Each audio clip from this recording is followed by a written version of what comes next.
Hi friends, இன்னைக்கு என்ன சமையல் ரொட்டீனுக்கு வந்துட்டோம். இவ்வளோ நாள் வீடியோ வரல. ஆனால் 2 வீடியோ பெண்டிங் இருக்குது, வரும். கம்பு அடை இதெல்லாம் பண்ணியிருக்கோம்.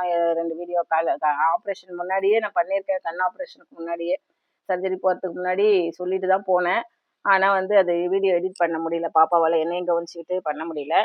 அது கூடிய சீக்கிரம் ரெகுலர் ஆகிடும். இப்போ நம்ம இன்னையிலேருந்து மார்னிங் டிஃபன், லஞ்சு மத்தியானம் தான் பண்ண போகிறேன். ஏன்னா சண்டே பொறுமையாக பண்ணுவோம் அப்படின்னு சொல்லிட்டு மார்னிங் டிஃபன் வெஜ்ஜு குருமா தான் போடலான்னு இருந்தேன். இன்னைக்கு நான்வெஜ் எடுத்தாச்சு. இது கோதுமையில் பரோட்டா, கோதுமை மாவு வச்சு நம்ம பரோட்டா நல்லா சாஃப்டாக வந்திருக்கு, நல்லாவும் இருக்குது. பாருங்கள், கோதுமை மாவில் பரோட்டா பண்ணியிருக்கோம். அதுக்கப்புறம் இது சம்பார உப்புமா, எனக்கு மட்டும் பண்ணியிருக்கிறேன்.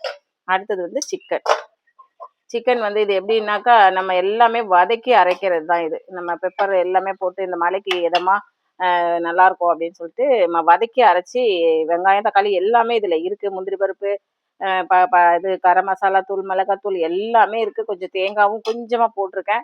எல்லாமே வதக்கி அரைச்சி குக்கரில் வச்சு 2 விசில் வச்சு எடுத்தாச்சு. எண்ணெய் கம்மியாக ஊற்றிக்கோங்க, ஏன்னா ஏற்கனவே சிக்கனில் எண்ணெய் இருக்கும். அதனால் எண்ணெய் நான் ரொம்ப ஊற்ற மாட்டேன், கொஞ்சமாக தான் ஊற்றி பண்ணியிருக்கேன். இவ்வளோ தான் friends, morning tiffin. Okay, thank you.